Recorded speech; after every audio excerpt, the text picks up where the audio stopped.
নমস্কাৰ সকলোকে আজিৰ অবাতৰিলৈ স্বাগতম জনাইছো। আজিৰ অবাতৰিত আমি দুটা খুব গুৰুত্বপূৰ্ণ বিষয়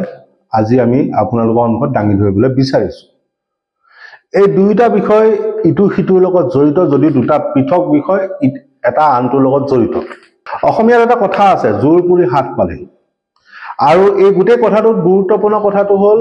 যে শাসক বিৰোধী হ'ল, বিৰোধী শাসক হ'ল আৰু আন্দোলনকাৰী এতিয়া নেতা হ'ল। কিন্তু পৰিস্থিতিটো সলনি নহল আৰু এতিয়া তাৰ ফাইনেল ভাৰ্ডিক্টটো, শেষৰ পৰিণতিটো এতিয়া ৰাজহুৱা হৈছে। কথাটো কি?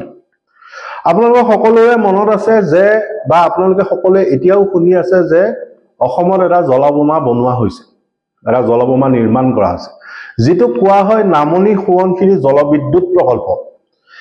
2000 মেগাৱাটৰ এই জলবিদ্যুৎ প্ৰকল্পটোক লৈ আজি অসমত প্ৰায় 24টা বছৰে, দুটা দশকে ব্যাপক উৎকণ্ঠা, উত্তেজনা, আশংকা অব্যাহত আছে যে প্ৰায় 2010 মানৰ পৰা এই নামনি সোৱণশিৰি জলবিদ্যুৎ যিটো প্ৰকল্প আছে সেইটোৰ বিৰুদ্ধে প্ৰতিবাদ আৰম্ভ হৈছে। অত্যন্ত গভীৰ নদী সম্পূৰ্ণৰূপে তৰাং হৈ গৈছে আৰু কেইদিনমানৰ পাছত ৰঙা নদীৰ নিচিনা হৈ পৰিব সেই সোৱণশিৰি। কোনো গাড়ী এই পথেদি যাবলৈ দিয়া নহ'ব।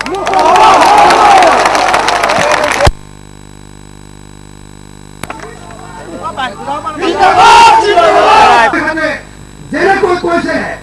যে বৃহৎ পৰিমাণ বনাবলৈ নিদিওঁ,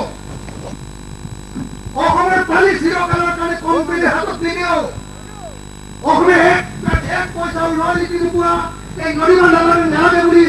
আমি যি সংকল্প লৈছো, সেই অটুট থাকি সেই সংকল্প গ্ৰহণ কৰি আজিৰ পৰা এখনো ট্ৰাক এইফালেদি যাবলৈ দিয়া নহ'ব বুলি সংকল্প গ্ৰহণ যাবলৈ দিয়া হ'বনে নহ'ব? যদি নহয় সকলোৱে একেলগে হাত তালি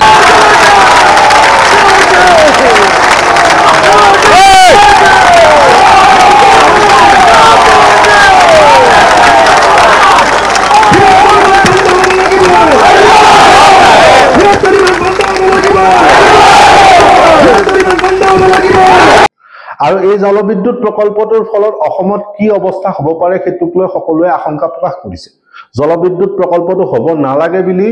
ৰাইজে মত পোষণ কৰিছে, কিন্তু সেই মত পোষণ কৰাৰ পাছত এতিয়া শেহৰ পৰিণতিটো পোহৰলৈ আহিছে।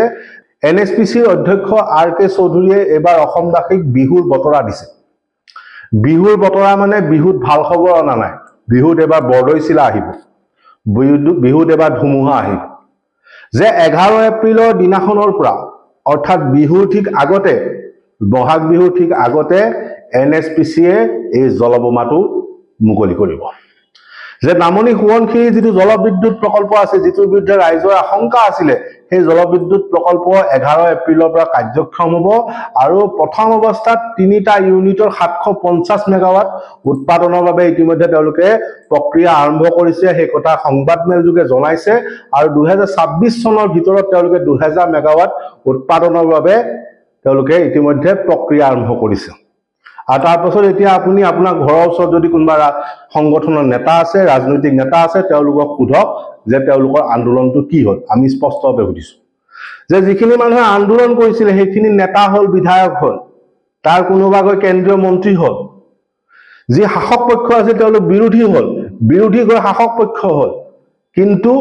অসমৰ মানুহৰ ভাগ্য পৰিৱৰ্তন নহ'ল। জলবোমা নিৰ্মাণ হ'ল, জলবোমা কাৰ্যক্ষম হ'ল। যে আপোনালোকে যেতিয়া সেই নামনি সোৱণশিৰি বিদ্যুৎ প্ৰকল্প যেতিয়া নিৰ্মাণ হৈ আছিল, সেই নিৰ্মাণ হৈ থকা অৱস্থাতে বাৰিষাৰ সময়ত তাত কি পৰিস্থিতিৰ সৃষ্টি হয় সেইটো ইতিমধ্যে আপোনালোকে বিভিন্ন ভিডিঅ'ত দেখিছে। এতিয়া যদি সেই জলবিদ্যুৎ প্ৰকল্পটো কাৰ্যক্ষম হয়, 11 এপ্ৰিলৰ পৰা যিহেতু কাৰ্যক্ষম হ'বই, অসমৰ মানুহে এতিয়া কাক সুধিব, কোনে উত্তৰ দিব? যে তেওঁলোকে সংবাদমেলতে জনাই দিছে যে প্ৰায় 250 ফুট পৰ্যন্ত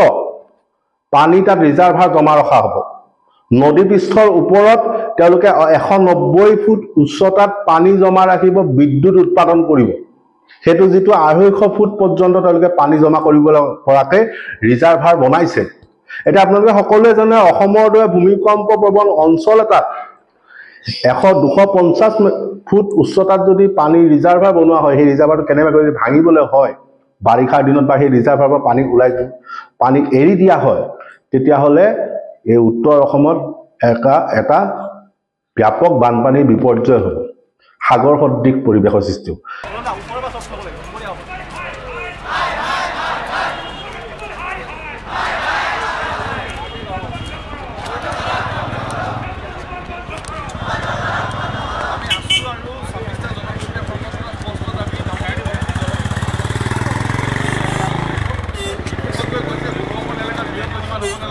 নামনি কনক্ৰিট জলবিদ্যুৎ প্ৰকল্প হ'ব নালাগে বৃহৎ নদীবান্ধ বন্ধ কৰিব লাগে আৰু আমি মুখ্যমন্ত্ৰী তৰুণ গগৈ ডাঙৰীয়াক আছু আৰু ২৬টা জনগোষ্ঠীয় সংগঠনে আজি মুকলিকে প্ৰত্যাহ্বান জনাইছে দেশ বিদেশৰ বিশেষজ্ঞ আনক অসমৰ বিশেষজ্ঞৰ মাজত গুৱাহাটীত শীঘ্ৰে আলোচনা পাতক এতিয়ালৈকে বৃহৎ নদীবান্ধৰ নিৰ্মাণ কাৰ্য বন্ধ ৰাখক নামনি কনক্ৰিট জলবিদ্যুৎ প্ৰকল্পৰ নিৰ্মাণ কাৰ্য বন্ধ ৰাখক আৰু নিৰীহ আন্দোলনকাৰীৰ ওপৰত যি বৰ্বৰ অত্যাচাৰ চলাইছে ইয়াৰ পৰিণাম ভয়াৱহ ইয়াৰ আগতো আছু ২৬টা সংগঠনে আমি আন্দোলন কৰোঁতে আমাৰ ওপৰত অত্যাচাৰ কৰা হৈছিল বহু সদস্য এতিয়াও চিকিৎসাধীন হৈ আছে শেহতীয়াকৈ লখিমপুৰ আৰু ধেমাজিত বৰ্বৰভাৱে অত্যাচাৰ কৰা হৈছে এই অত্যাচাৰ কেতিয়াও সহ্য কৰা নহ'ব আৰু ইয়াৰ দ্বাৰা প্ৰমাণিত হৈছে যে মুখ্যমন্ত্ৰী তৰুণ গগৈ এজন অত্যাচাৰী মুখ্যমন্ত্ৰী এই কথা প্ৰমাণিত হৈছে TMPকে কৃষক মুক্তি সংগ্ৰাম সমিতি টাই হোম ছাত্ৰ সন্থা অসম জাতীয়তাবাদী যুৱ ছাত্ৰ পৰিষদৰ সদস্যৰ ওপৰত অত্যাচাৰ হৈছে আন্দোলনকাৰীৰ ওপৰত অত্যাচাৰ হৈছে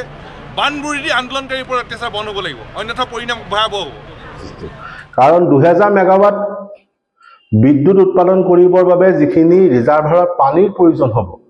সেইখিনি এতিয়ালৈকে অসমীয়া মানুহে দেখা নাই কিন্তু ৭৫০ মেগাৱাট বিদ্যুৎ উৎপাদন কৰিবৰ বাবে ইতিমধ্যে তেওঁলোকে ১৯০ ফুট উচ্চতাৰ পানীৰ ৰিজাৰ্ভাৰ সাজু কৰিছে নদীপৃষ্ঠৰ ওপৰত এতিয়া সেই নদীপৃষ্ঠৰ ওপৰৰ যিটো ৰিজাৰ্ভাৰ তাৰ পৰা যে পানী এৰি দিয়া হয় কেনেবাকৈ পানী যদি ওলাই আহিবলৈ হয় বা ৰিজাৰ্ভাৰটো ভাঙি পানী ওলাই আহিবলৈ হয় তেতিয়াহ'লে উত্তৰ অসমত এটা ভয়ংকৰ পৰিস্থিতিৰ সৃষ্টি হ'ব এটা জলবায়ুৰ সন্মুখত ৰাখি উত্তৰ অসমৰ মানুহ চলি আছে সেইটো নিশ্চিত যে উটুৱাই লৈ যাব এতিয়া যিটো বানসদৃশ পৰিৱেশ সৃষ্টি হৈছে তাতকৈ ভয়ংকৰ পৰিৱেশ সৃষ্টি হ'ব কাৰণ ৰঙা নদীৰ যিটো জলবিদ্যুৎ প্ৰকল্প আছে সেইটোৱে তাণ্ডৱ সৃষ্টি কৰে লখিমপুৰ শোণিতপুৰত এতিয়া যদি এইটো 11 এপ্ৰিলৰ পৰা যদি কাৰ্যক্ষম হয় তেতিয়াহ'লে কিন্তু উত্তৰ অসমত যে এটা সাগৰ সদৃশ পৰিৱেশ হ'ব সেইটো নিশ্চিত কাৰণ পানী তেওঁলোকে এৰিব আৰু অসমৰ দৰে ভূমিকম্প প্ৰবণ অঞ্চলত সেই ধৰণৰ এটা প্ৰকল্প এতিয়া বাস্তৱ হ'বলৈ গৈ আছে কিন্তু এই মুহূৰ্তত সেই খবৰটো ৰাজহুৱা হোৱাৰ পাছতো বা সংবাদ মাধ্যমত ইমান এটা ডাঙৰ খবৰ দিয়াৰ পাছতো এতিয়ালৈকে এটা টু শব্দ উচ্চাৰণ কৰা কোনো নেতাই কৰা নাই যে সেই সময়ত আন্দোলন কৰা ৰাজনাথ সিং আজি ভাৰতবৰ্ষৰ প্ৰতিৰক্ষা মন্ত্ৰী সেই বিজেপি আজি চৰকাৰত আছে কেন্দ্ৰতো আছে राज्यों আছে लोअर सुबनसिरी पावर प्रोजेक्ट का सवाल है असम असेंबली की एक कमेटी ने पहले ही यह कहा था कि इस पावर प्रोजेक्ट को रोक दिया जाना चाहिए नहीं तो ब्रह्मपुत्र रिवर के डाउन स्ट्रीम में रहने वाले लोगों की हालत बद से बदतर हो जाएगी उनकी हालत निरंतर बिगड़ती जाएगी तरह तरह के संकट पैदा होंगे लेकिन उसके बावजूद यहाँ की असम की कांग्रेस गवर्नमेंट और अरुणाचल की कांग्रेस गवर्नमेंट दोनों की मिली भगत से लोअर सुबनसिरी पावर प्रोजेक्ट बनाने का यह फैसला किया गया है एक कांग्रेस सरकार बृहत्त पुंजीपतिर লগত মিলি গৈ বৃহৎ নদী বান্ধৰ কাম তেওঁলোকে আৰম্ভ কৰিছে সেই অখিল গগৈ আজি বিধানসভাত বিধায়ক বিৰোধী বিধায়ক অসমৰ আটাইতকৈ জেং বিধায়ক কিন্তু আজি নিমাত নীৰৱ কোনো মুখেৰে মাত নামাতে এই কথাটোক লৈ এতিয়ালৈকে এটা প্ৰতিক্ৰিয়াও নাই গতিকে অসমৰ ৰাইজে নিজৰ ভাগ্য নিজে নিয়ন্ত্ৰণ কৰিব লাগিব এটা কথাটো কিন্তু স্পষ্ট যে জলবোমা আহি আছে 11 এপ্ৰিলৰ পৰা সোৱণশিৰি জলবিদ্যুৎ প্ৰকল্পত 750 মেগাৱাটৰ বিদ্যুৎ উৎপাদন হ'ব আৰু তাৰ পিছত উত্তৰ অসমত সাগৰ সদৃশ পৰিৱেশ হয় নে নহয় অনাগত বাৰিষা সময়তে ৰাইজে গম পাব গতিকে খবৰটো আমি দিলো এটা গুৰুত্বপূৰ্ণ খবৰ অসমৰ ৰাজনৈতিক নেতা বা নেতাসকলে যেহেতু আহৰি পোৱা নাই গতিকে তেওঁলোকৰ ঘৰত গৈ সোধক যে কথাটো সন্দৰ্ভত তেওঁলোকৰ মন্তব্য কি ৰাইজক কিদৰে আশ্বস্ত কৰিব